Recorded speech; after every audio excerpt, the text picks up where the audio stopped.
What's up, guys? Welcome into Packers Total Access. My name is Clayton. You can check us out on packernet.com. Find me on Twitter at Packers_access. Join alongside Tim in Green Bay. We got Emilio in Tennessee. Jacob's hanging out in the chat. I don't know what the hell's going on there, but you know how that goes. So anyway, boys, we doing okay? Yeah, he's just lighting it up, and he's trying to get to the top of the leaderboard. Watch this. Put him in timeout real quick. I was just going to say, Jake, are you going to ban him from the chat? I love it. Here we go. Let's go. Let's put him in timeout for just a second. All right, there we go. That'll keep the leaderboard under control, guys. I know what he's up to in there. So. Sit your butt outside. How's everybody doing tonight? Doing good, man. Yeah, absolutely. Beautiful day. Truck said 90, Clay. The weather said 87, so we didn't hit that 90 yet, but no, nice. Glad to be here. We hit 83. I was out there in the pool like a beached whale after work. It was nice. You know what I mean?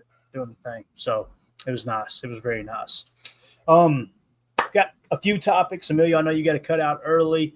Tim, we'll see how long we go tonight, man. We might get a 2-seg in. We'll see. But anything you guys want to hit on before somebody say baby oil? Holmes, what the hell's wrong with you people?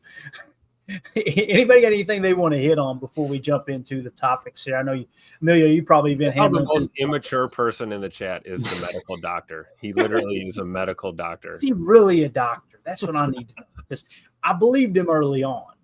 Now I'm starting to he might have got me. Right. I don't know. Anyway, he might have just been trying to add something at the end of his name, and he just said, screw it, I'm going to hit an MD there and just call it a day. I love how we're leaving Jacob's comment up on the screen, even though he's in timeout right now. Y'all got anything you want to hit on? Emilio, did you hear anything interesting throughout the day, podcast-wise? It's pretty dead out there right now. Yeah, it is. And we're closing in on that dead time. There's like one point I think I'll hit when we get into some of the stuff we're hitting, but besides that, yeah, nothing crazy. Got it. This is and just a tip for everybody out there. If you find yourself wanting more, just a tip though. That's funny. You find yourself wanting more podcasts or more football, stuff to listen to this time of year. Typically, when we get past the mandatory mini camp and you got kind of that long space before training camp, I dive into audio books. I go to the Bill Walsh books. I go back to Gridiron Genius, all those, Take Your Eye Off the Ball, and listen to those audio books again. It's amazing how you'll pick stuff through the third, fourth time through. I mean, it's amazing. So. That is true. I think we were talking about that last year, and I got on the Take Your Eye Off the Ball on the audiobook, and I think it was right around that time, June, July, where I was just, all right, I have so much time on the mower, and there's like one pod a day I can listen to that's new. Yeah, and the beautiful thing is you can always catch Ryan's podcast. That's what I love about Packernet Podcast, my favorite podcast out there. He does content every single day, and the thing about his content, too, it's not just filler. I mean, it is analytics, straight to the point. I never find myself listening to the show and I really don't care about this. There's always something there on his show that's like you come away learning something. So if you want to check that out, as well as our podcast, this show that you're listening to in podcast form, just scan the QR code in the upper right, or just go to wherever you get your podcast and search for Packernet Podcast. That's one word, Packernet space podcast. Make sure you subscribe on whatever platform you use, and go in there and give a 5-star review as well. It's something we never promote, which we should, because it's amazing how many people when they stumble on the Packernet Podcast are like, dang, these people are really putting content out daily. And again, we try not to be Mount Rushmore, what's your favorite pizza, all that. So we get off the rails, don't get me wrong, but we try to talk about stuff that truly matters, around the game. Absolutely. So with that being said, let's jump into some of the topics here tonight. First things first, I thought this was cool, and we seen Nick Collins at practice. I think it was yesterday we noticed in one of the images. And Matt Schneidman put this tweet out here, and I don't know why it didn't hit me yesterday. I just kind of thought he was attending practice. And listen, I understand he's not technically on the staff. I completely understand that. But Matt Schneidman put a tweet out, said former Packers safety Nick Collins and Morgan Burnett are among the 15 coaches on Green Bay's staff this spring as part of the NFL's Bill Walsh Diversity Coaching Fellowship. And I just tweeted out, man, he's currently working with the Packers coaching staff, not just attending practice. Heck yeah. Like, what if he does that as a part of that coaching, fellowship, and then all of a sudden Matt LaFleur says, you know what, or Jeff Hafley says, hey, let's give him a job. Let's get him on staff. I would be totally on board with that. I've got so many stories with Nick Collins, Tim. That guy, I will never forget watching his very first regular season snap. I was at that game at Lambeau, and I remember telling Mandy, this rookie's out of Bethune-Cookman College, and I kind of rolled my eyes like, I don't know what the heck he's going to be. Bro, he was the fastest player on the field day one. It was amazing how he would break on the ball, and it was just like, yep, that dude gets it. He'll be around for a long time. Unfortunately, the injury got it, but would be awesome to have Nick Collins on the staff, Tim.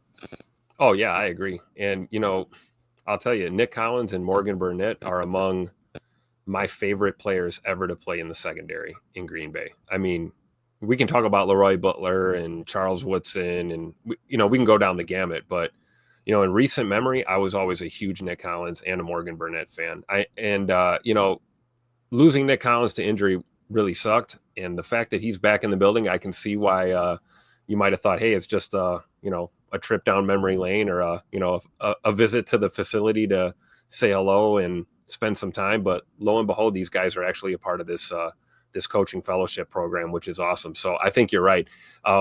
Whether it's Nick Collins or Morgan Burnett or both, I mean, if they get a shot at being on this staff, I'm all for it. I mean, you look at the talent we have in the secondary now, and you're going to bring in some guys like this into the fold with Jeff Hafley and Derek Ansley and these guys. Like, it's nothing but good news all around, personally. So hopefully we'll see what happens. I mean, we saw it a few years ago with Al Harris, right?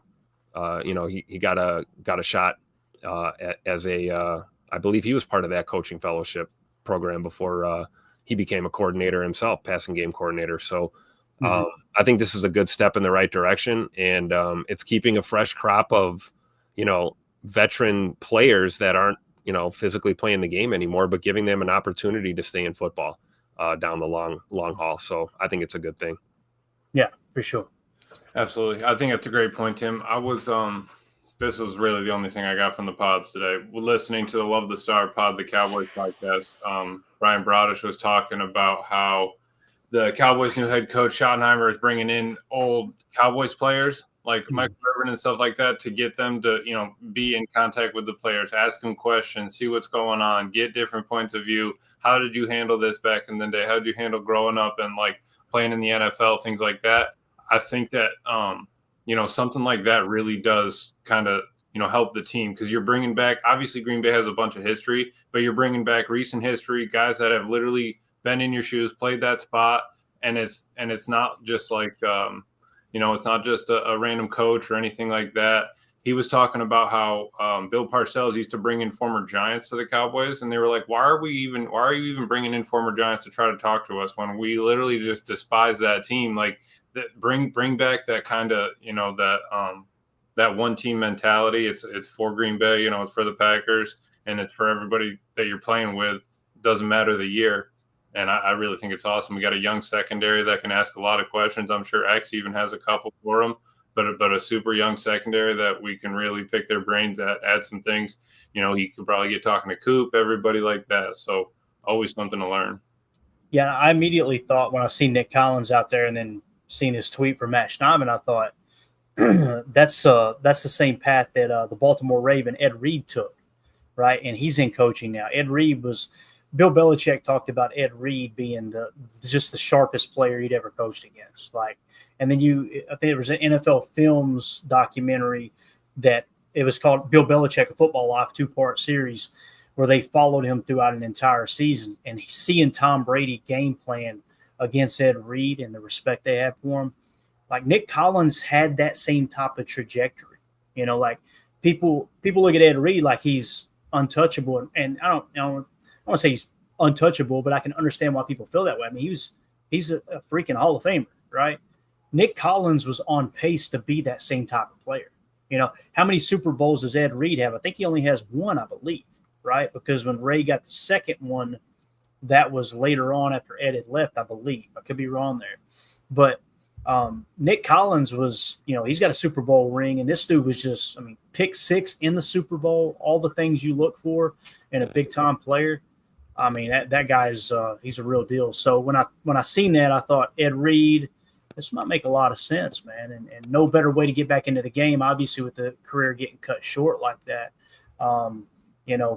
than to get into coaching and helping the younger players. Because, like Coach Lynn said in the chat, that dude knows how to play safety. There ain't no two ways about that for sure. And the other thing too, somebody said something in here just now. It was about the injury. I can't find it now. The chat's on fire. Appreciate everybody hanging out with us. There we go. Professor Cakes.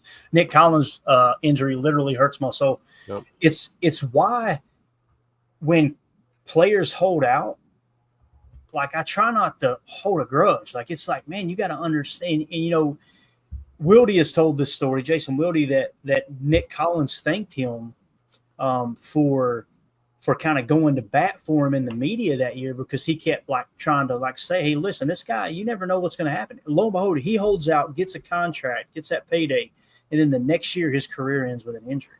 And he would have been out all of that, that money. So yep. That's why I try to kind of hold judgment on that stuff. Listen, I want every player under contract to get out there. Don't get me wrong. But at the same time, and you got to try to understand both sides of the equation. Again, if we as fans are going to get mad when the player holds out, then we better get mad at the team for cutting them when they got years left on their contract, because it goes both ways. It really does. So I think that's fair, 100% fair. I remember that game when he got hurt.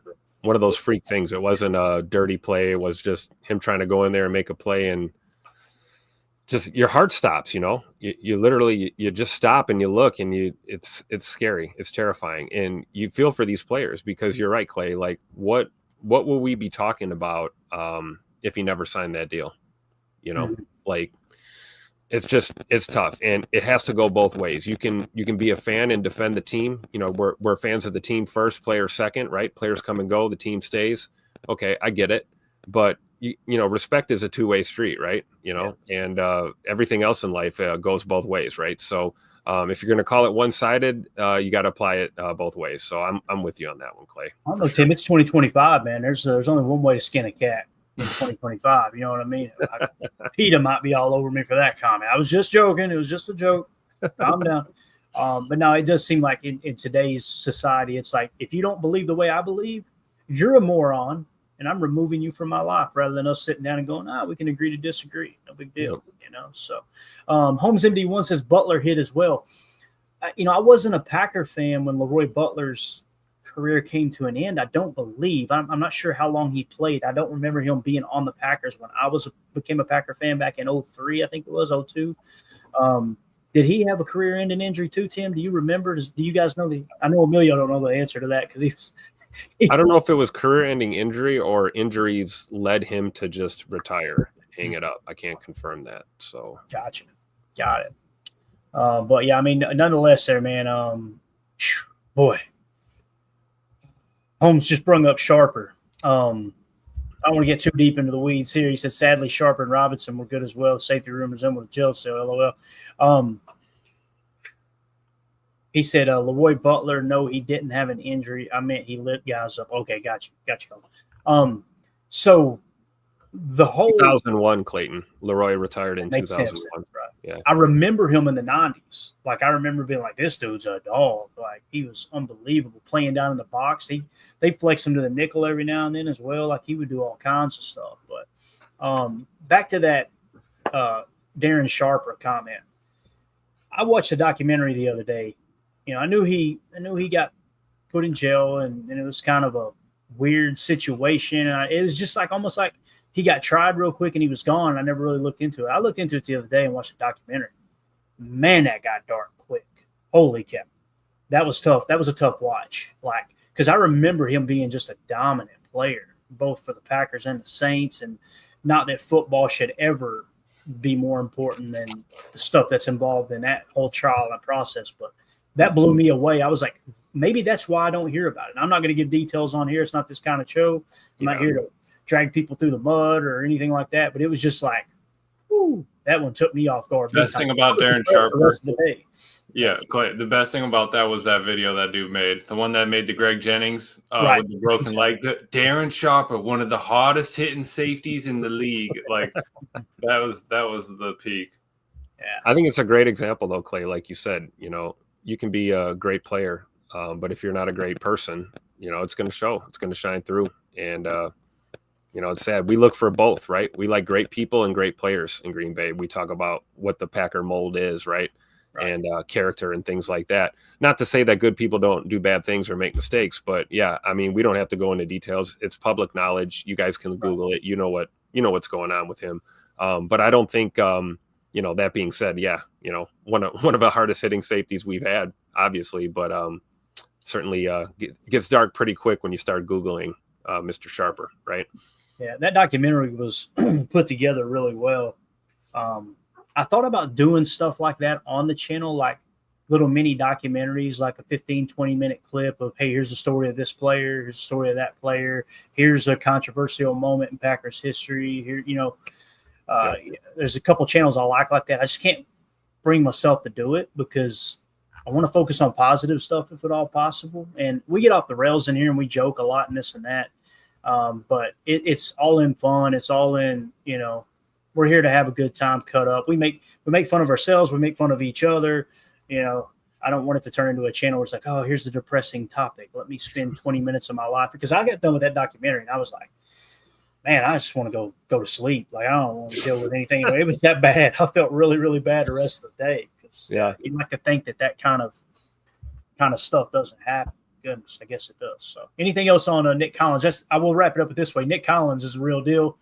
Top-notch dude, hard worker, overachiever, team player, got a Super Bowl ring, everything you're looking for in a coach. So I got really excited just to think there's this much of a chance that the coaching staff says, hey, why don't we just go ahead and hire him? That would be absolutely awesome. So anything else on that, fellas? We're good. I think we're good. All right, good deal. Let's move it along then and get over to the Patreon group. Appreciate everybody in there asking questions. It's so cool that it's, June the 4th? And we got people in our Patreon group in there still firing questions at the chat and at the show and kind of keeping you guys involved. And these are great topics too. If you want to join our Patreon community, just go to patreon.com/Packer Fan Total Access. You'll see questions for the show. It's how you get your questions here on the show. It works just like a super chat on YouTube. You can go that route too if you don't want to sign up on Patreon, but just a way that you can support the channel and get your voice heard as well. Paul Smith in the Patreon group said, based on playoff history since 1970-71 season, there is a 46% turnover of playoff teams.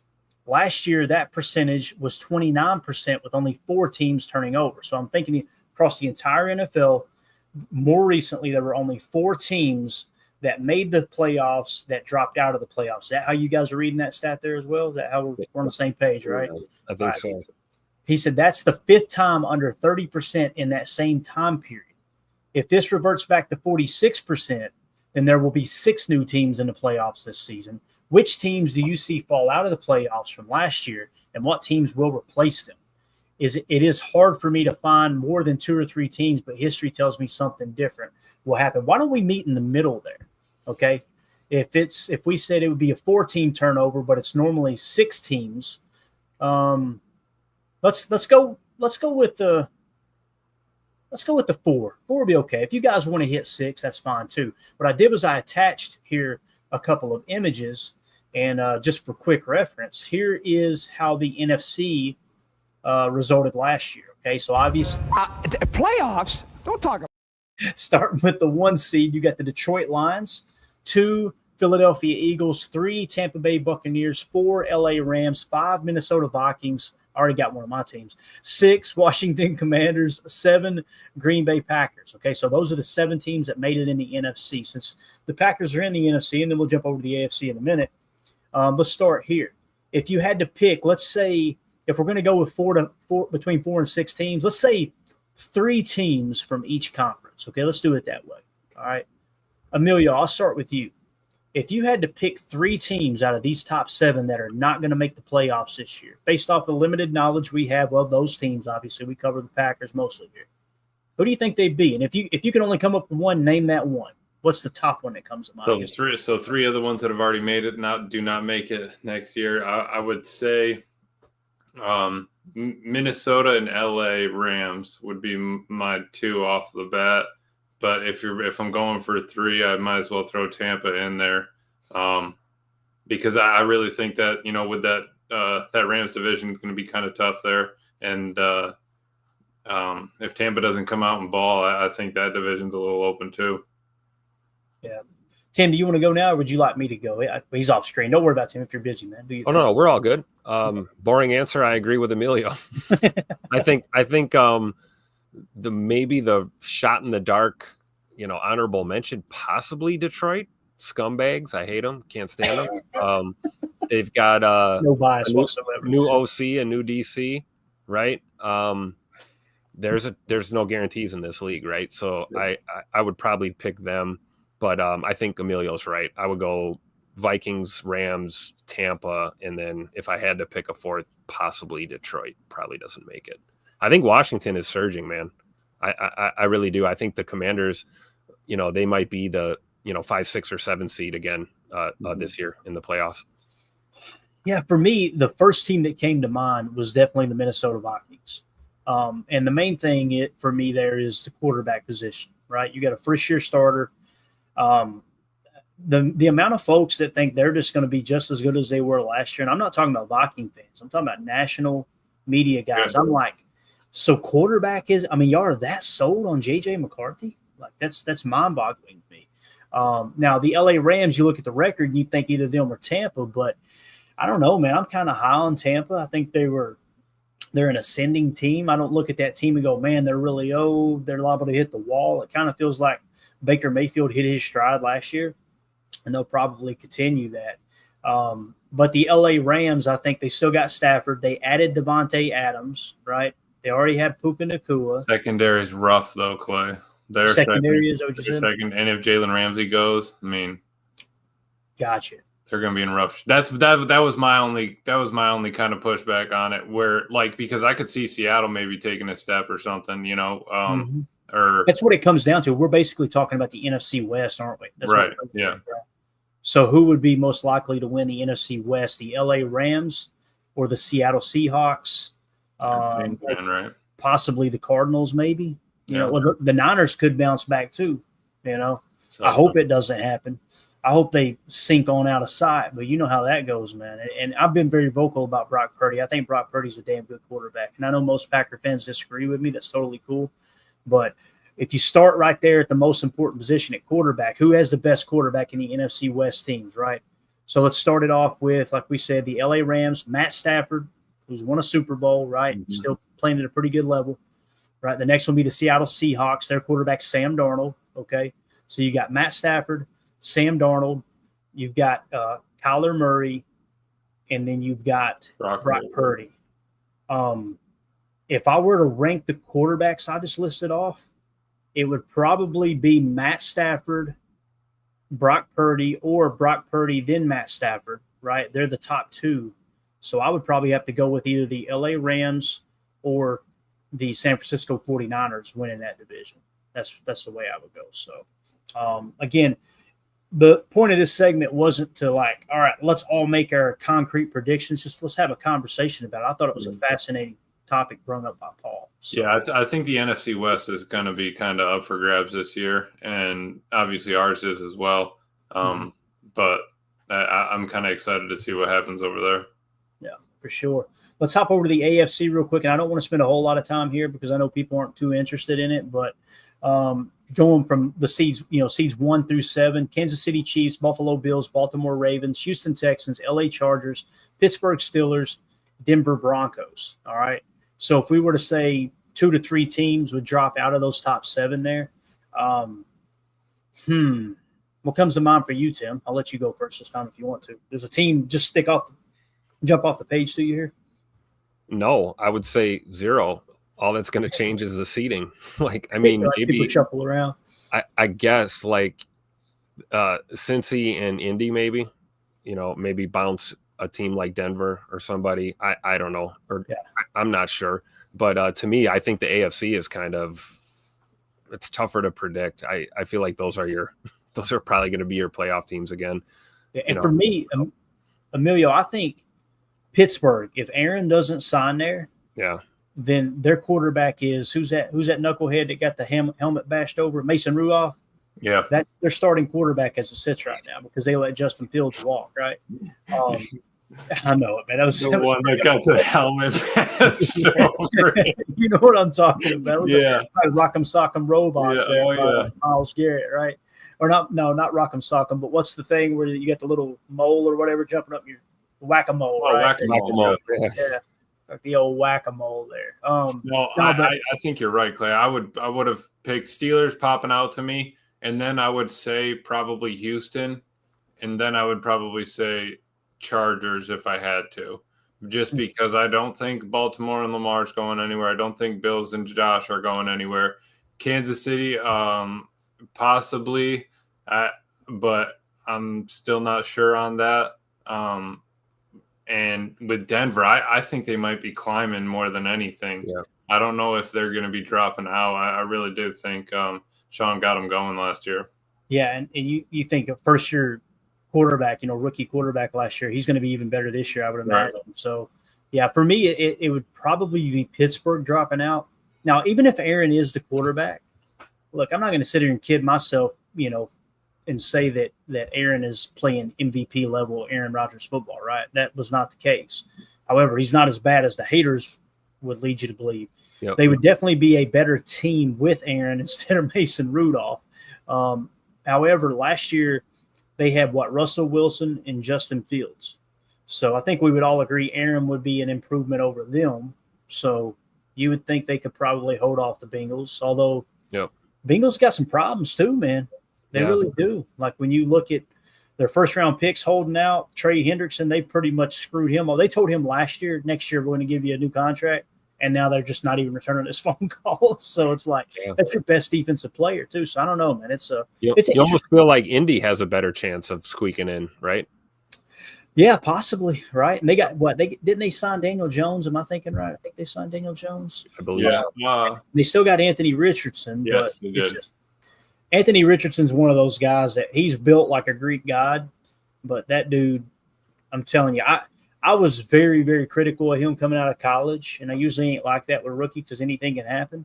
But I was like, what is the hype on this dude? And the way I like to look at those mobile quarterbacks is I like to say, okay, if you're trying to convince me he's a good quarterback, right?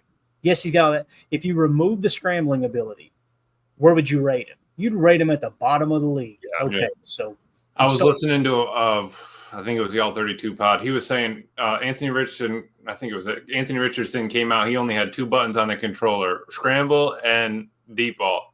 Like, I mean, he's one of those where like you're getting the snap, Clay, in Madden, right?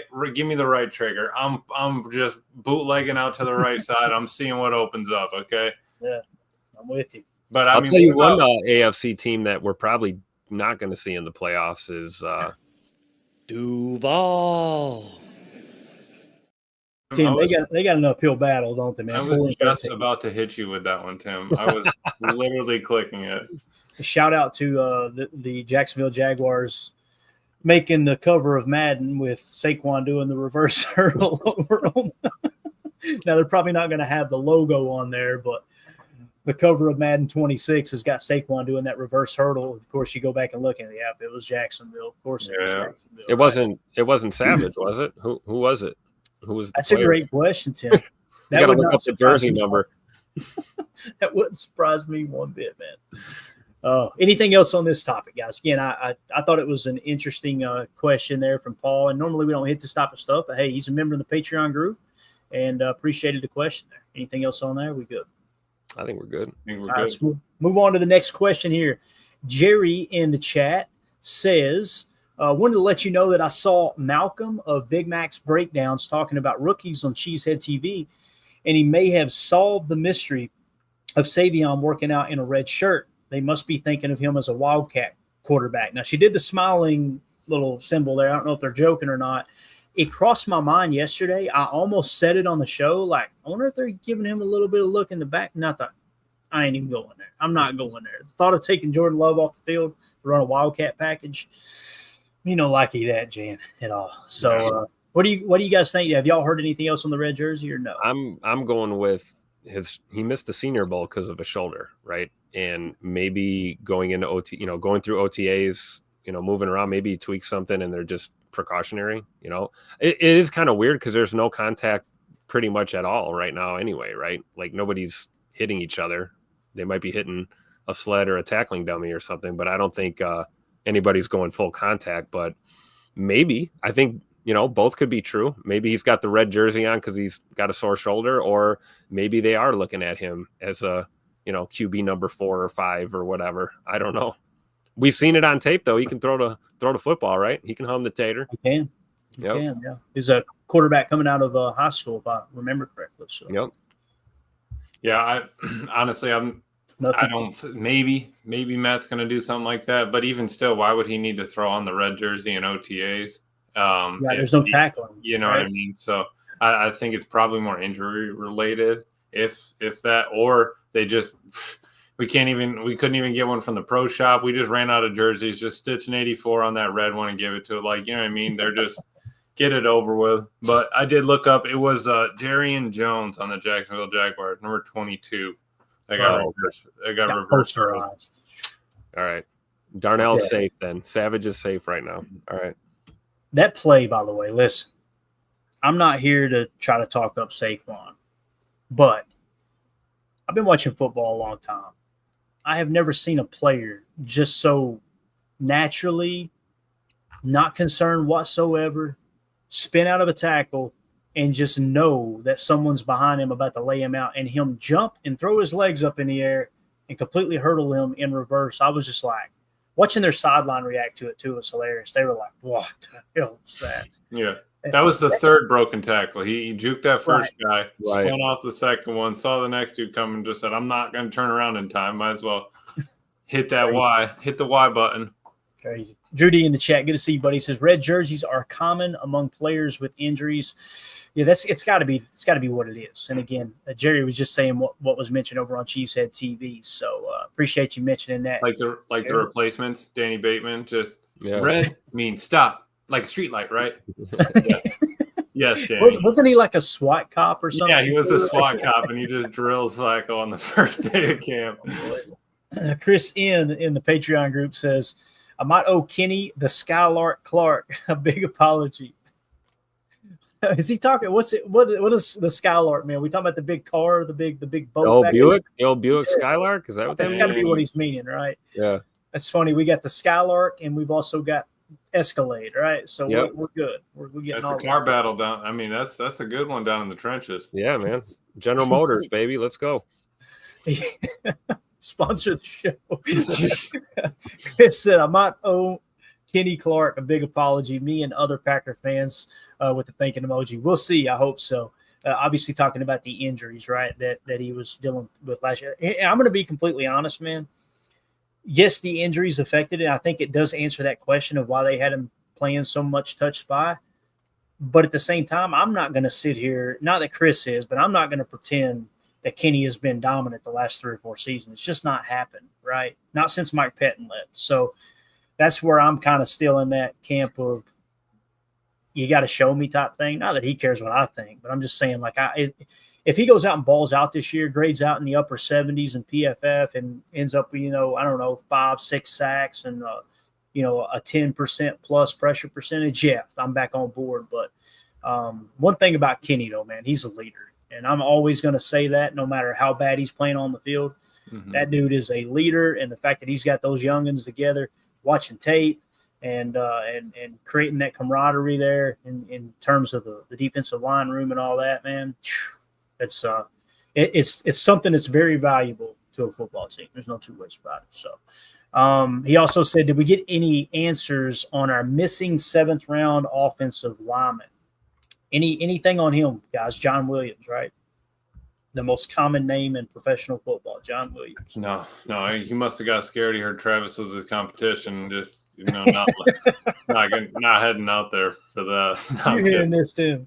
No, I haven't heard anything though. He walked out there on the practice field that first day and seen Travis Glover and was like, "Nope, I'm out of here, done." Tim, you heard anything? John Williams? No, and I'm missing. We just mean from OTAs, right? We're not trying to verify his physical well-being. No, he's not on a milk carton to the right. Okay, all right.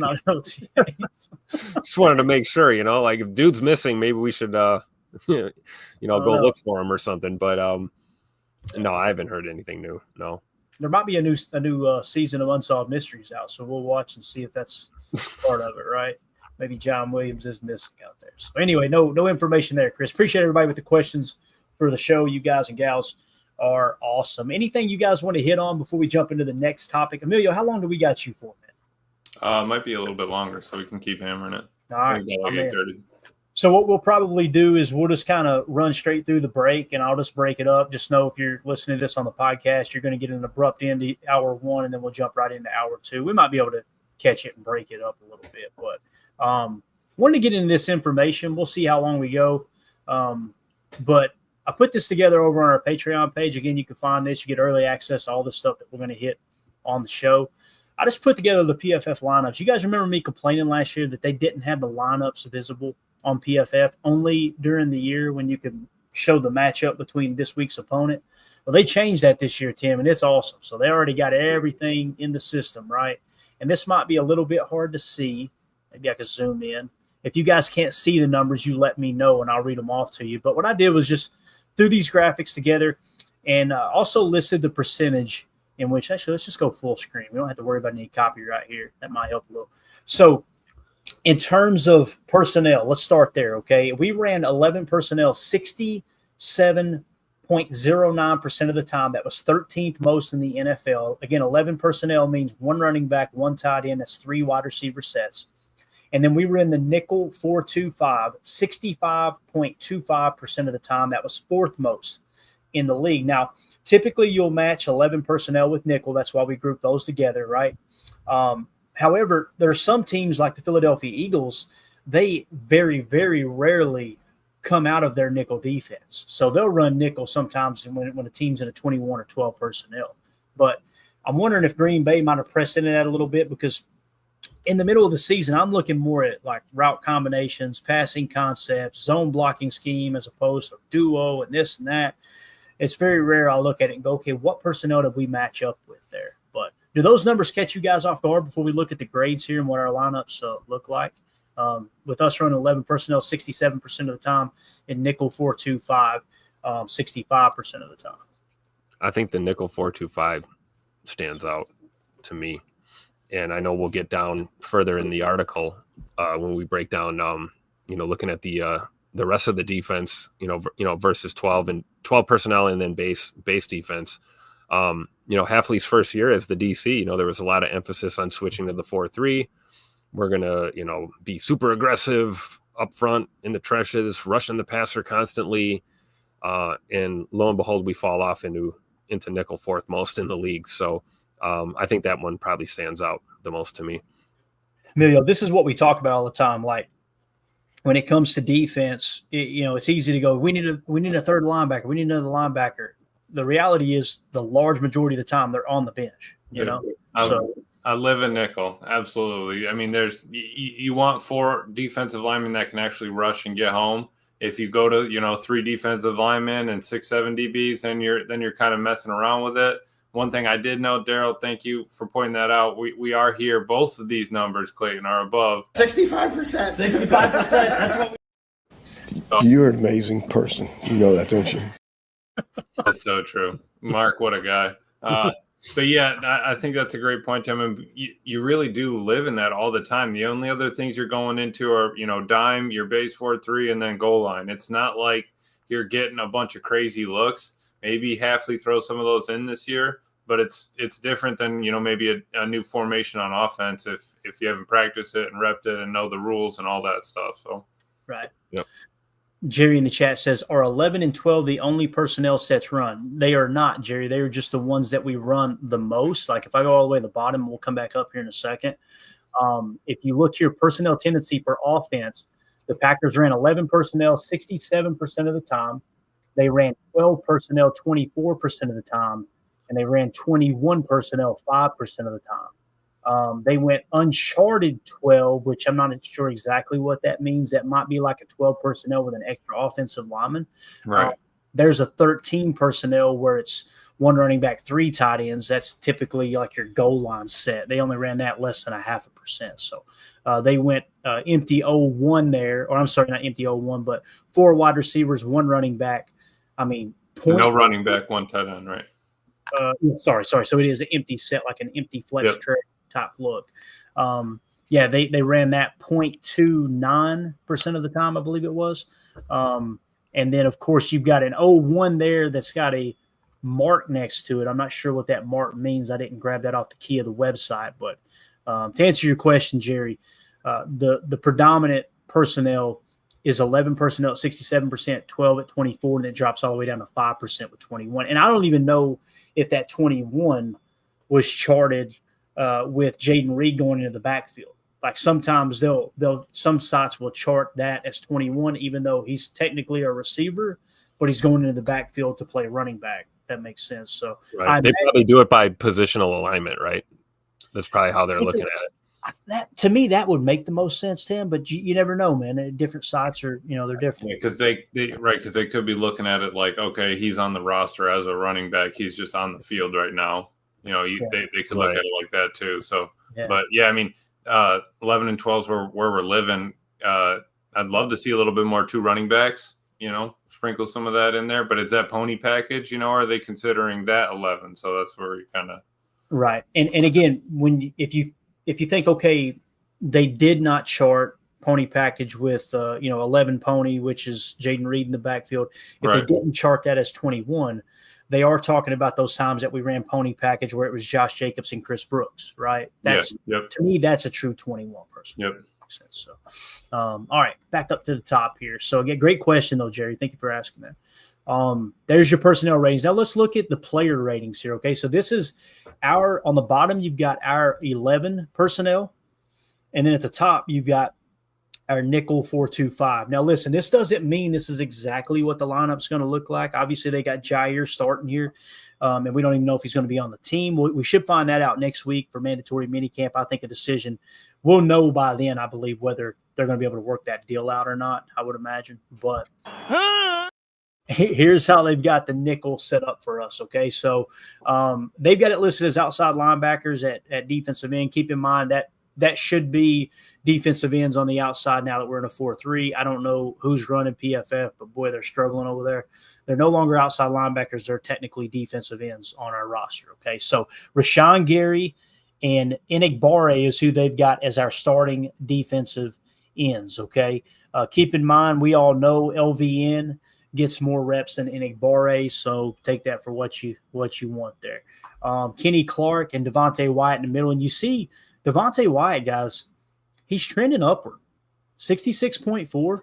He's right on the border of becoming a number 1 caliber defensive tackle because, again, as you can see, they're listed as defensive linemen with him being the 37th highest graded out of 118 defensive linemen, as opposed to Enigbare and Gary are listed with the edges, okay? Yep. So the fact that Wyatt is at 37, guys, that means when you crack into the top 32, that means PFF is grading you out as a number 1 caliber defensive tackle, okay? So he's right on the cusp of breaking into that.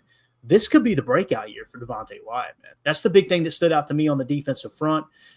We know Gary's our best pass rusher, hands down. I don't think Enigbare, I think you're going to see him taper off as these younger players get more reps. That's just me personally. I could be wrong there. But the big thing that stood out to me was Wyatt, Tim. I'm excited to see him continue to get better, man. That he's trending in the right direction. You know what I mean? We talked about that last week a little bit. Like when we were talking about the D-line and Coach Covington coming in and, taking a different approach. I mean, Devontae Wyatt is poised for a big year. And if it does happen, if he takes that step, man, this D-line group is going to, as a whole, is going to take a huge step. I mean, if Wyatt makes the jump, I'm looking for big things from this defense going forward for sure. Yeah. What do you think, Emilio? Defensive line there. Man, I think they're really gonna step up this year. Looking at that 60 after, kind of hearing what Kenny's gone through, I think that, it's not as terrible as it first looked. I think that, we do have a decent group in there. I'm excited. We got Enigbare in there, but you also got LVN. Who else is going to be on the edge? I almost see all of them breaking 60. Hopefully, all of them over 65 this year, and just kind of turning out. And that'll also lead into that 4-2-5 we were just talking about. Like, if you can get 4 rushing, but we didn't try to do that all last year. It's not like we were asking them to rush 4 every single time. We were sim blitzing, we were bringing scrapes, we were doing twists, dropping guys. So that's something as well that we might need to take into account. Definitely. And we're going to dive into the linebacker position here next in the nickel 4-2-5. But that's going to do it for hour 1. For those of you listening on the pod, we will see you on the other side for hour 2. We appreciate y'all. For those of you listening on the pod, welcome into hour 2. Let's continue with the linebacker position, man. It's hard not to get excited here.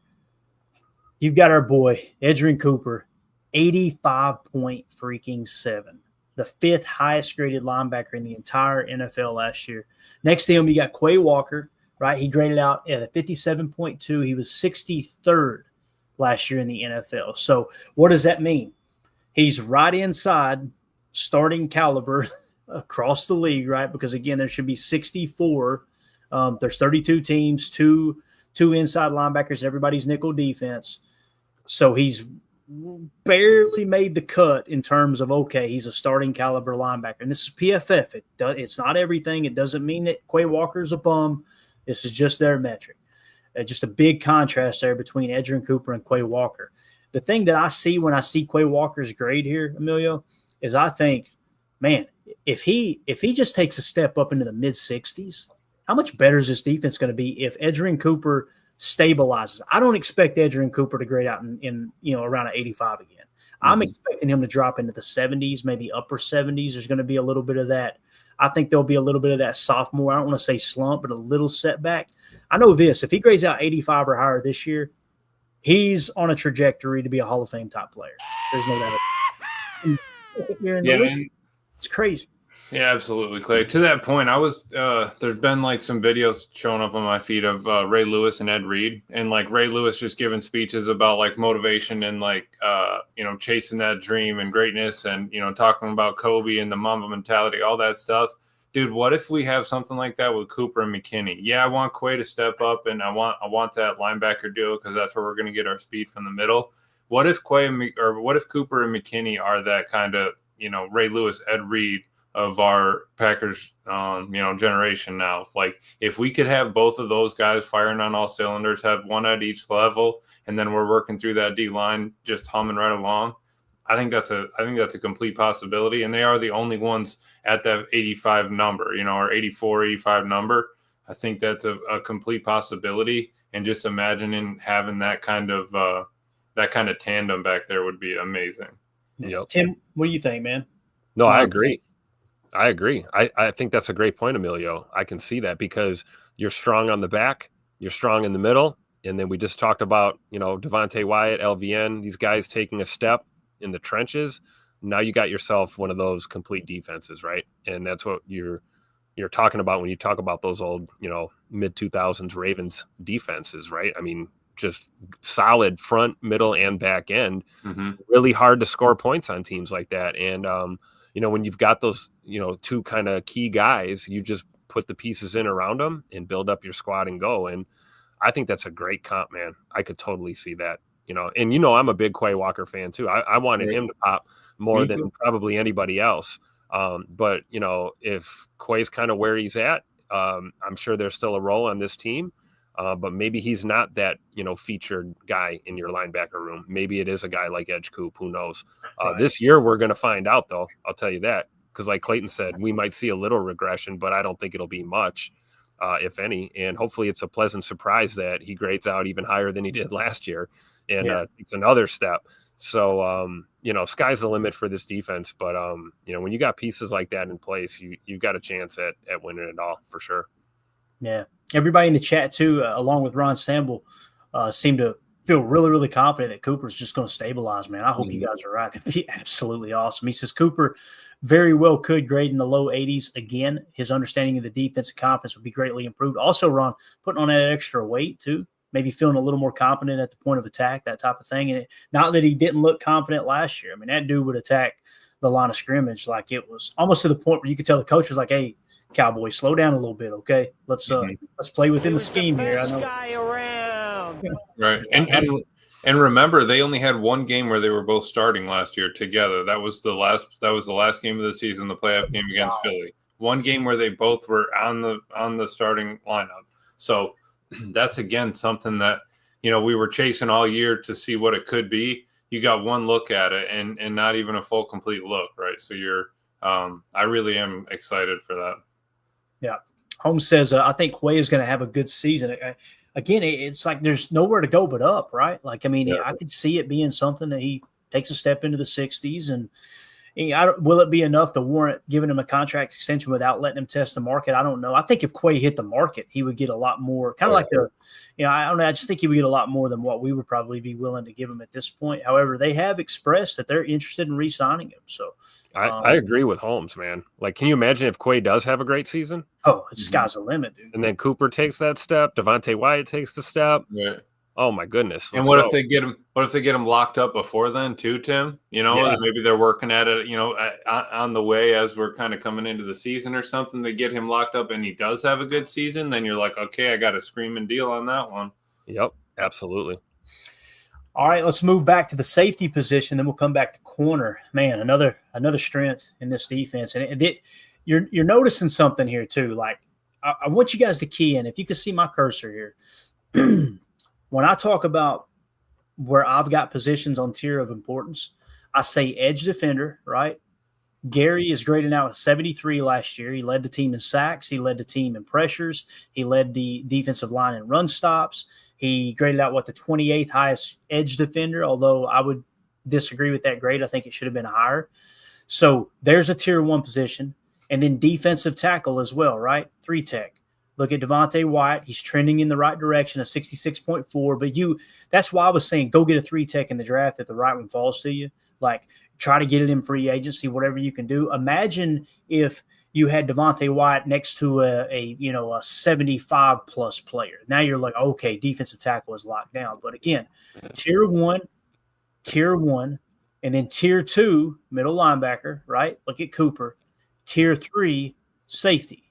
You see what I'm saying? The center of that defense, guys, is looking stout. Mm-hmm. If Devontae Wyatt takes a step back this year and we go, okay, we know 100% now he's not the defensive tackle of the future. He's not the 3-tech of the future. Go get that guy. And you're the backbone of this defense is built. I just want to point that out. That's the visualization I'm talking about in the most important positions. And again, Gary on one side, rushing the quarterback, drawing double teams with the 3-tech on the opposite side. They can't double team both of those guys. If they do, there's going to be 3 people in the route. That's all there's going to be. So it's all a hat count game. Does that make sense? Like I know we've come a long way with the show and everything, but you guys remember when I first started doing the pod, I'm saying tier 1 and tier 2. That's what I'm talking about, is building the center of that defense just rock solid. Because again, build it strong in the middle because you've got extra defenders that are called the out of bounds lines. You know what I'm saying? Yep. Yeah. Absolutely. And you were saying that McKinney is tier 3 or level 3, but he's tier 2, right? You were saying?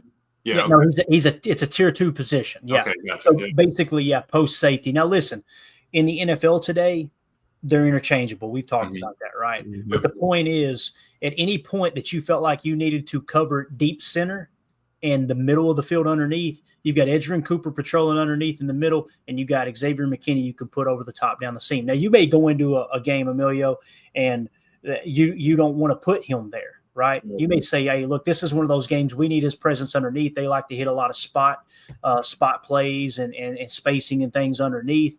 Let's get McKinney rotating into the box type thing. But the point is to have that guy that can cover deep. And, oh, by the way, Tim, Evan Williams, 72.3 is a rookie, 24th highest graded safety. I mean, we got 2 guys that are hands down grading out like number 1 safeties on any team in the league. Hey, we talk about linebacker being interchangeable, right? Yep. Sam and Will, even the Mike, just moving guys around. It's the same thing on the back end now, right? And we're loaded in that safety room. I feel really good about the secondary. So I think you're right. When you talk about Xavier McKinney, he's obviously not a tier 2 guy. He's just playing in a tier 2 position of importance group. Certainly arguably the best at what he does. And when you have guys like that in your room, you're that much better. So I agree, man. I feel great. We haven't really scratched the surface on our boy KT Oladapo either.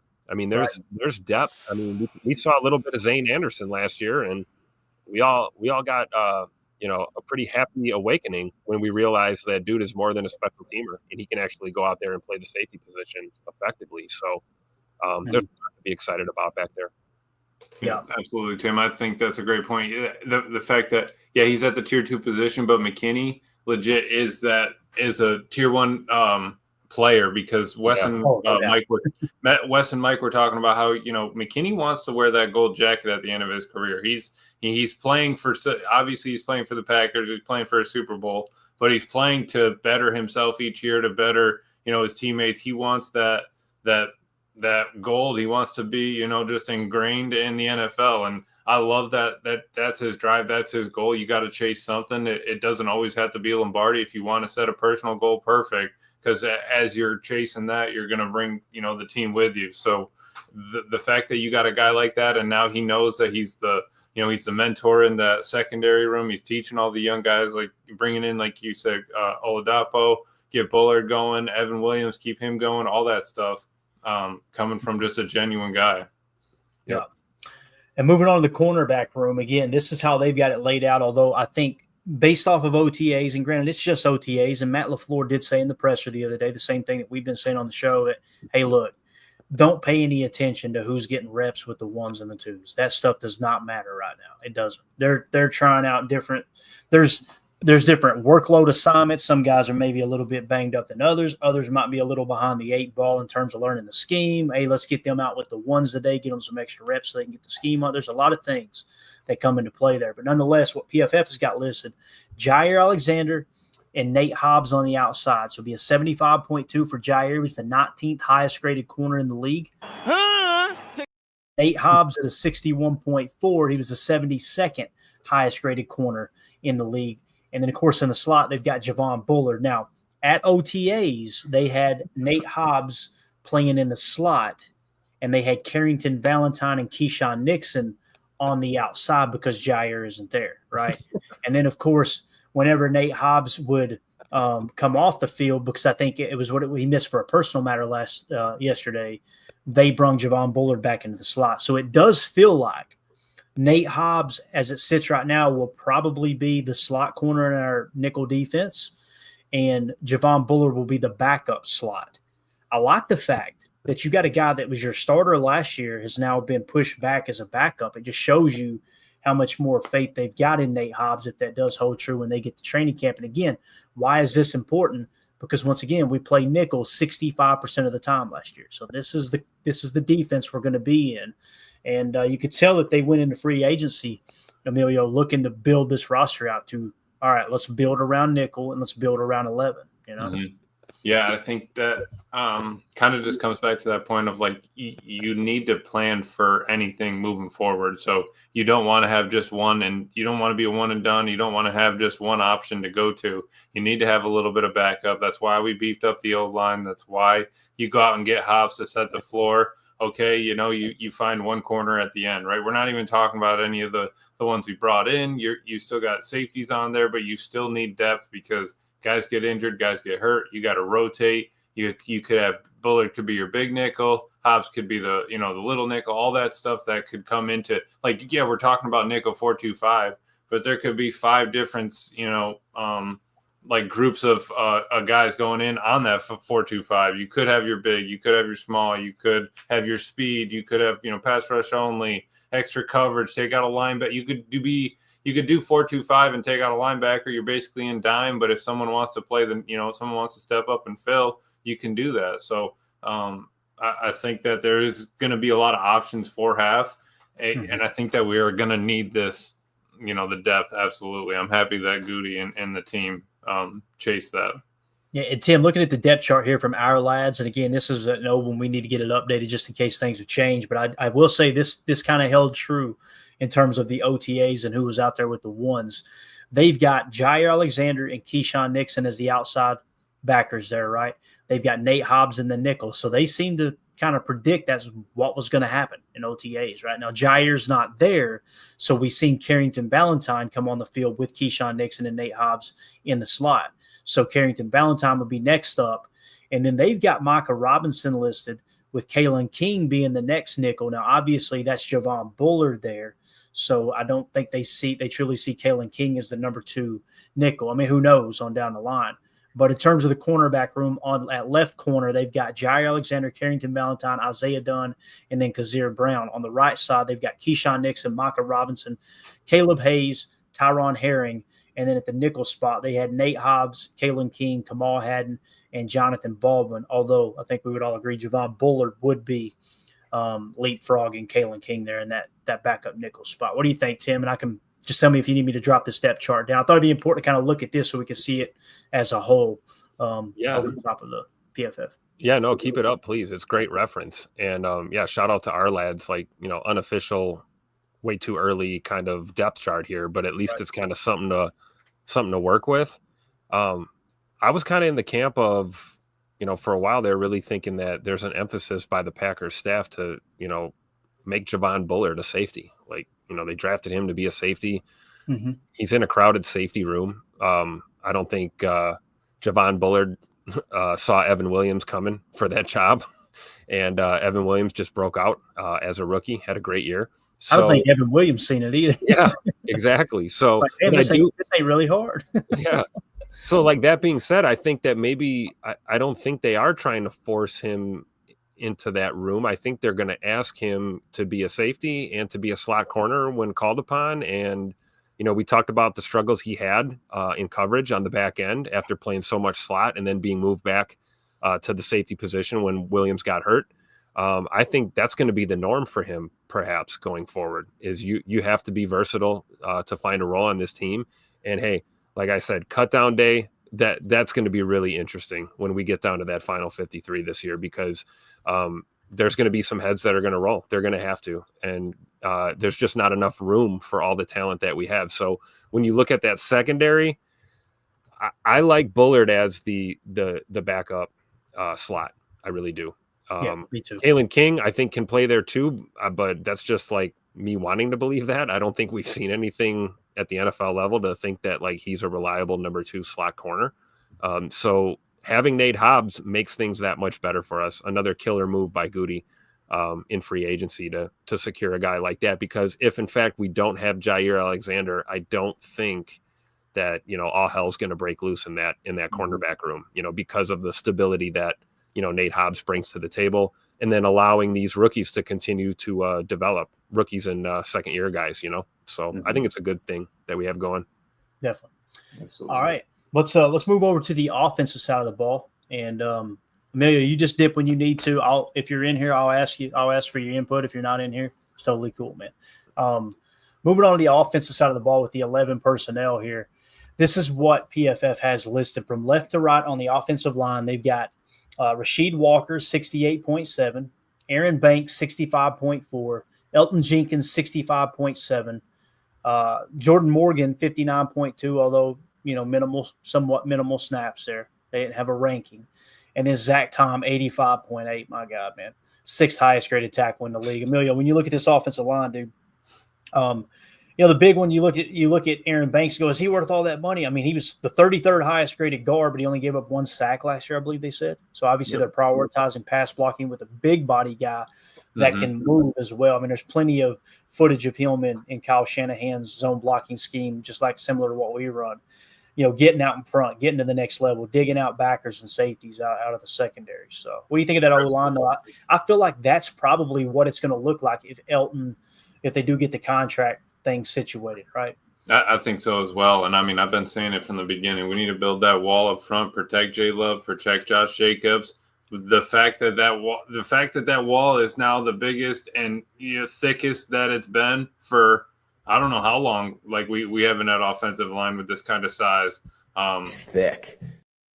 And I think Mike and Wes were talking about it. Like Brooks was saying, he blocked for Christian McCaffrey. The line is also going to help Josh Jacobs. He had 1,300 yards last year. You get a line that really starts road grading, starts opening some holes for him, so he doesn't have to fight through each time.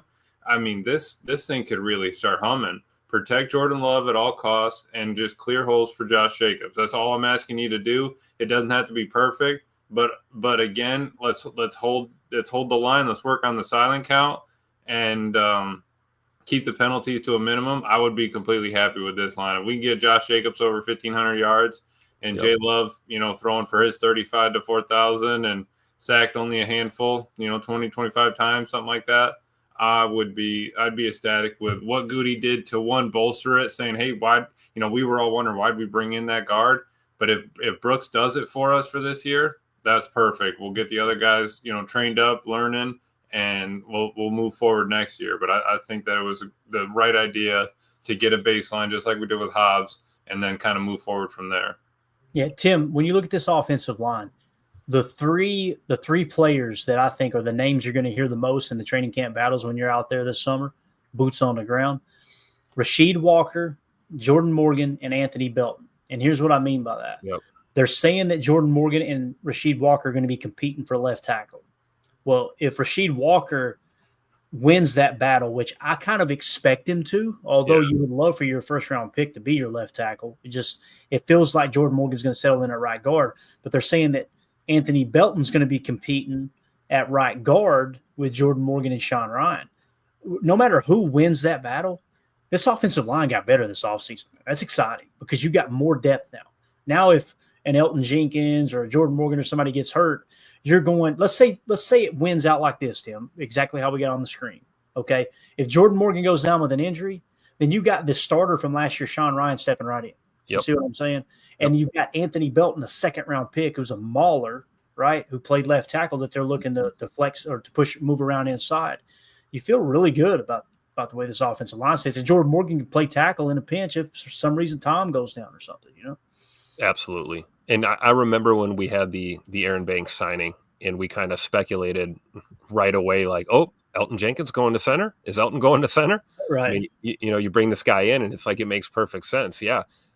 You watch the tape on Banks, you'll see what I'm talking about. It's clearly a good move, putting him in there. And then you're right. If something happens, even with Big E, and we got to do a little bit of shuffling, we got guys that can play center, in a pinch, and guys that are being developed to play center on this team. But, to the point about Jordan Morgan, I agree. I would think that he's going to compete for that left tackle spot, but I would fully expect Rasheed Walker to keep his job, barring anything crazy. And then, like you said, I agree with your point. Nacho Libre coming off the bench is not the worst thing in the world, right? You can get him, throw him into the fire, and he's been there before. And I don't think he's going to be, like a deer in headlights or anything out there. You can plug and play him really, honestly, maybe even at left guard, either of the guard positions for a guy like Sean Ryan in a pinch. And then if all else fails, my boy Travis can come right in there and just it is. Clean up crew, and we'll be good to go. There it is. 2-0 for this in the chat says, obviously with Sean Ryan, he says, Chancho, I need to borrow some sweats. God, I love Nacho Libre. Hey, Rob in the house. Nacho Libre, you got it, buddy. Man, I'll tell you. If you guys have not seen the movie Nacho Libre, if I were to describe to you what that movie is about, you go, I'm not wasting my time watching that stupid movie until you watch it, and you're going to be repeating the lines for weeks. It is so good, man. It's so good. So Jack Black at his prime. And if you have not seen Rob Westerman's podcast, make sure you go watch his stream as well. Shout out GBP all day. I will say that Nacho Libre does not compare to Rob Westerman's content. I promise you that. Absolutely. All right. Tight end, we'll be real quick here. Tucker Kraft, obviously you're starting tight end there in 11 personnel, Tim. 67.8, graded out as the 23rd highest graded tight end of 2024. Although I think we would all agree, played way better than the grade they gave him. My God, that dude had the second or third highest passer rating when targeted amongst tight ends. He was the yak god. He was just, I think the dude's going to be a superstar. That's me personally. So got him starting at tight end at 11. Moving on to receiver, Romeo Doubs, they've got listed as the X. They've got Matthew Golden in the Z, and they got Jaden Reed in the slot, obviously. So Romeo Doubs graded out of 69.7. That was the 57th highest graded receiver. That would suggest he is a starting caliber outside receiver, right? He's in the top 10. I just caught the ball. Jaden Reed, 71.7. Obviously, the highest graded receiver, the most productive receiver on the Packers roster. He graded out as the 50th highest graded wide receiver. So Playing in the slot, he's probably, if I would imagine, you looked at the grades, he's probably somewhere in the top 10, top 15 amongst slot receivers as well. So Matthew Goldman, every time I see that name out wide, Tim, I get excited, man, especially with him in the Z. And imagine Reed going out to the Z and Golden coming into the slot and really mixing and matching things. Because then, let's say you lined up like that, then you could go with a jet sweep to Reed as opposed to out of the slot and vice versa. Like there's a lot of things that you can manipulate the defense with because these guys are built somewhat similar in that regard. So receiving room's got me excited, man. This doesn't include Savion. This doesn't include Christian Watson, who we're expecting to get back in November. Some people are saying he might be back in October. I don't know. I say don't rush him back, but if he's ready to go in October, how cool would that be as well? Dontavion Wicks, will he return to rookie form or will the drops continue to be an issue? That's to be determined as well. Dude, that's a huge X factor, Tay Wicks. It is. He's kind of gotten lost in the mix here with all these names and, the draft picks and, the way the receiver room's looking. We got McCole Hardman in the building now. We're I feel like Tay Wicks is kind of lost in the shuffle. And if this dude steps up and returns to that, like you said, that type of performance he had during his rookie year and continues to improve, we're really in good shape. And I agree with you too about Watson. Whether Scoot's ready to come back early or not, I mean, that'd be great, right? If he's ready in October, cool. I would still not be in a hurry to rush him back out onto the field. Obviously for, injury concerns for him, you don't want a setback or you don't want him, going backwards. But also, like, whatever chemistry that this receiving core has built up throughout those first, 8 to 10 games of the season, you don't want to rush Scoot back out there and just expect him to pick up where he left off last year. You know what I mean? So I think having a guy like Matthew Golden and Savion Williams and a guy like Jaden Reed, I think we're going to be okay. And there shouldn't be a sense of urgency with having to feel like you need to get Christian Watson onto the field immediately. Obviously, you want him out there immediately. He's a dynamic player, but I don't think you feel, pressured to bring him back too soon. So, yeah, this receiving core, man, like, what else can you say? If you can, in fact, put Reed out on the boundary and move Matthew Golden into the slot and vice versa, Matt LaFleur is already in the lab cooking up some adjustments to the play sheet. So I'm looking forward to seeing this all pan out. Definitely. Holmes MD1 says Golden looks smooth as Blanton's bourbon running routes and handcuff Blanton's. I'm telling you, it's so delicious. Great with eggs in the morning too. I got to try that next time I come down there and see you. I need to get you some sent up that way. I got a guy here locally that hooks me up, and we need to get you a little Blanton's. If anything, it looks so classy just sitting on the bar at home. You know what I mean? Love it. He said, reminded me of young JJ. Everything that's those are bold words, Holmes, right? And I like the way you're thinking. Hearing people talk about him in OTAs. Oh, yeah. Everybody's saying the same thing. Everybody's speaking the same language. Like, this kid looks smooth. Exactly what Holmes said. I think Holmes is right with the JJ comparison in the sense of especially when it comes to right. Yeah, and like the route running, right? The no wasted motion, like super crisp, keeps the line, doesn't deviate, no wasted energy or motion. Everything is direct. And then, yeah, really, really good hands. I totally agree. I can see that comp there. I mean, we're getting a little ahead of ourselves. The guy hasn't played a down of football in the NFL yet. That's what we do, Tim. That's what we do. And that's why we're fans. There's nothing wrong with being excited about your first round draft pick at wide receiver. So sky's the limit for Matt Golden, as far as I'm concerned. Yeah. And like I said last night, if it doesn't click right away and he's not an absolute superstar out of the gate, that doesn't mean he's a bad player and a bad pick. It may take a year or two, but I really like what I'm hearing already. Sure. So, Coach Lynn, we were there with Scoot, right? Scoot dropped a goal ball in week 1 of his rookie season, and everyone thought his career was over. Right. It's like, it takes time, guys. We need to be patient. Yeah. And then we look up 3 years later, and here's like Judah time saying Watson's our number 1 receiver, right? Yep. We don't play him in that Chicago game. We'd have continued to show it. I don't even want to talk about the Chicago game, Judah. Nope. We were very vocal that week going in, like, why is he playing? Romeo was sick. And they said that Christian Watson convinced the coaches and the training staff to let him play. And that's all fine and dandy and everything. But it's still on the coaches and the training staff because you allowed yourselves to be convinced. Absolutely. There's no way. I heard some fans saying, well, Watson's got to be smarter than that. No, Watson's a damn competitor. And he's seen one of his boys was down with a sickness and said, I'm going to go out there and try to beat our rival. You know what I mean? Yep. So I don't blame Watson, but I'm with you, Tim. The coaching staff, the training staff's got to go, nope, sorry, bub. We're in control. You're sitting on the bench. That has to happen. Yep. So completely agree. And let him be mad. Let him be pissed off about it, right? And then, give him time to cool off, and he'll understand and get over it. Yep. Exactly. Coach Lynn in the chat says, watching the clip of Savion Williams' route in practice yesterday, it looks like he's wearing a shoulder harness under his red jersey. Thank you, Coach. Appreciate that. Good Coach catch, Coach Lynn. Putting them confirming my suspicions right there. So it's still the nagging shoulder issue. There you go. Yeah, it makes sense. So Coach got that coach's eye on it. He's like, yeah, for sure. He saw it right away. All good says, imagine when we get Watson back early. Completely agree, man. It's gonna be great. And I just hope that Matt doesn't get too jet sweep happy when Scoot comes back. He's gonna have all these options. You ain't kidding, man. Coach Lynn says we have 12 wide receivers on the roster. Let the competition begin. It's not even that, Coach. Like, look at the other positions in the like we were just talking about offensive line, right? Like there's 3, maybe 4 linemen that are battling for spots. Like Elton Jenkins, if they get the contract situation taken care of, he's locked in. He's the center. Banks is your left guard. Zach Tom's your right tackle.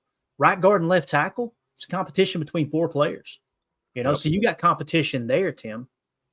You got Luke Musgrave, who's not going to go just silently into the night.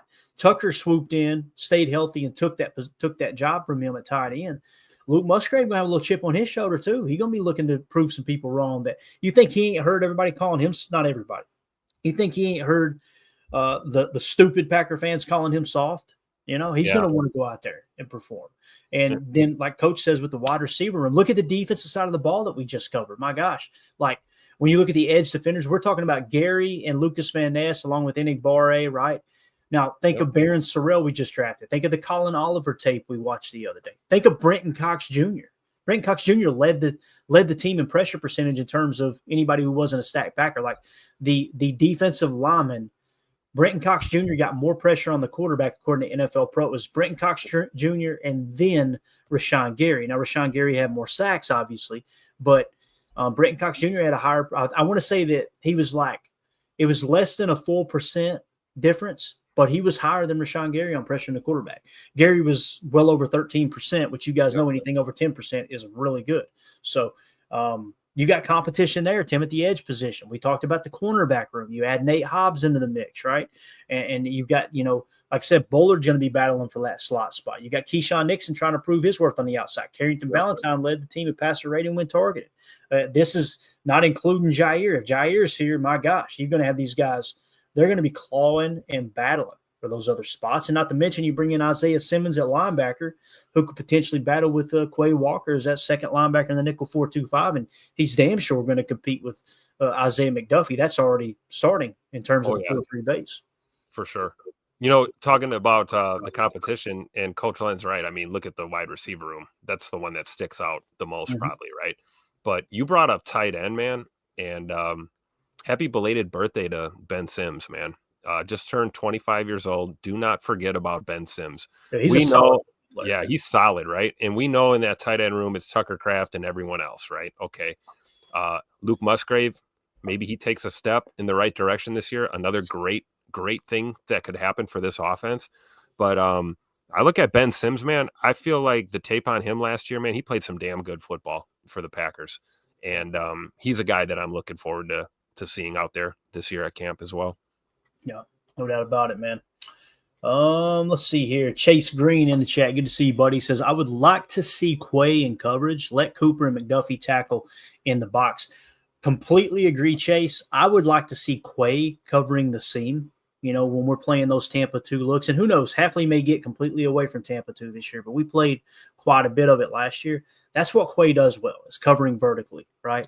And completely agree with what he's saying with Cooper and McDuffie underneath Tim. That seems to be their strength, right? Is those hook curls, those curl flats, spine, especially with Cooper, a little touch spine in the middle, engage with the center, then drop back, play a little spy. Then you get the scrape blitzes and things like that, where he was very, Quay's very effective at rushing the quarterback too when they bring those scrapes with him as well. But true, I'm with Chase here. Now here's the problem. I agree though. I agree with that. if that's all you do, teams are going to catch on. And they're going to know, okay, I know what his assignment is because they do it every time. That's why it's important for all of them to be able to mix and match and do everything good. That's why we've got tape of McDuffie flying up the seam, trying to cover a receiver, because you got to mix up those looks, right? I've always felt that way. I've said it before about Javon Bullard, that I feel like he's a linebacker trapped in a safety or corner's body. Right. And then I look at Quay and I'm like, Quay might be a safety trapped in a linebacker's body, the way that he plays the game. You talk about guys that are effective as pass rushers when they need to be, but are really good coverage skills. I think with Bullard, he's probably got to work on his coverage a little bit more than a guy like Quay.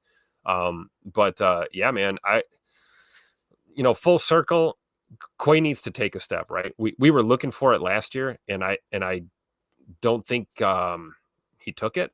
Let's just say that in a nice way. I don't think he took that gigantic step forward, but I don't think Quay regressed in his game.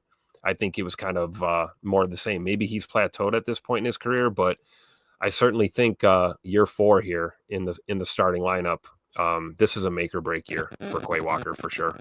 This is gonna determine what the rest of his professional career is gonna look like, I think. So something else to keep an eye on for sure. Definitely. 2-0 for this in the chat says Sims is tight end 2 until proven otherwise.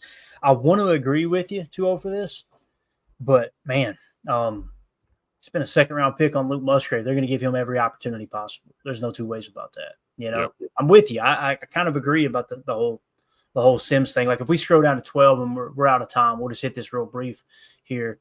But if we go down to 12 personnel, you add Musgrave in. I mean, it's ugly to look at, Tim. Granted, there was minimal snaps last year, but 47.1.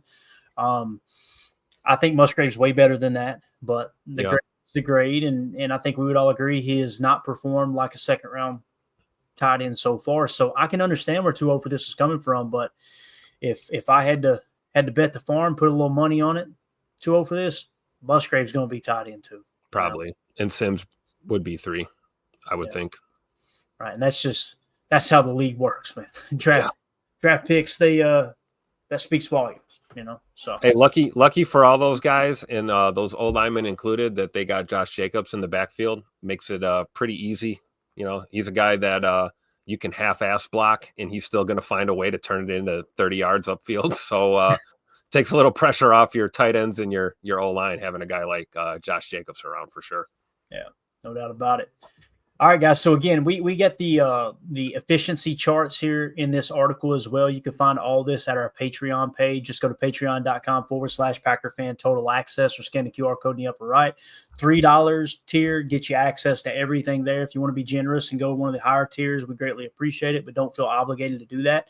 It also gets you entered into the giveaways, which anyone who's in the $3 tier is going to be entered into the contest for an autographed rookie Kingsley Enagbare card that we're going to be giving away this Saturday on the show. So make sure you check that out. Again, just want to point out this stuff's in here, all the EPA rankings, the percentage of plays, personnel. You can go in there and study all that.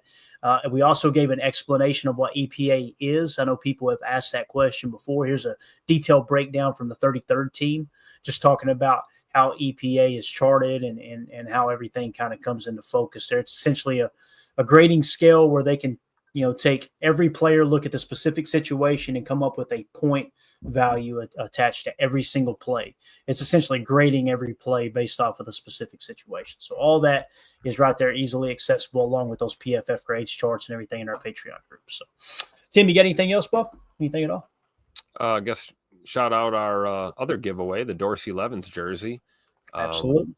Yeah. Big shout out. Make sure you go check it out. Donate if you can. GiveButter.com/KRPSJ5 for your chance to win that autographed Dorsey Levens jersey. One of my certainly top 10 ball carriers ever in Green Bay. Love me some Dorsey Levens for sure. Stand-up guy too, man. Yep. God, what a great human being. But yeah, you can also go to my Twitter account at Packers_access. The link is in there, easily accessible. It's pinned at the top of the page. You click on that link, it takes you to the donation page. For every $5 donated, you get your name entered into the contest one time. Okay.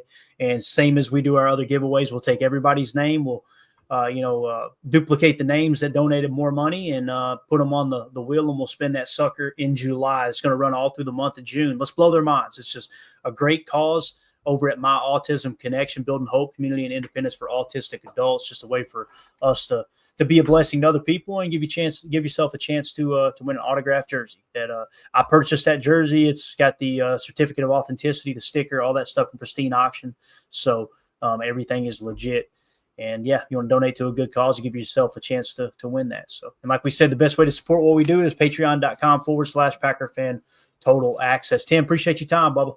Thanks for having me, Clay. And man, we'll see y'all tomorrow, 6:30 p.m. Central Time for PTA Live. Everybody have a wonderful evening. Give a shout out real quick to the leaderboard. I love doing this on YouTube real fast. Who are the top in the leaderboard tonight? Is it a big tie? It is. It's a 9-man tie again. But it looks like number one, the tiebreaker went to Allen, and it doesn't show me the full name, Kufa, and there's different names in the chat for him. If I could find his profile pic, I'm sure he'll be, as Coach Prime says, I'm not hard to find. Let's see if we can find his profile pic here. I know he was one of them that we highlighted earlier. Of course, now he's just – just want to give a shout out because he is technically at the top of the leaderboard here in the YouTube rank. It's all good. See, that's what I'm saying. It gives me a different name in the rankings, and then they're all good. So there you go. You're the MVP tonight, buddy. Appreciate you. So everybody have a great night. As always, let's go out and be the change we want to see in the world, and go Pack. Here we go. Bye, guys.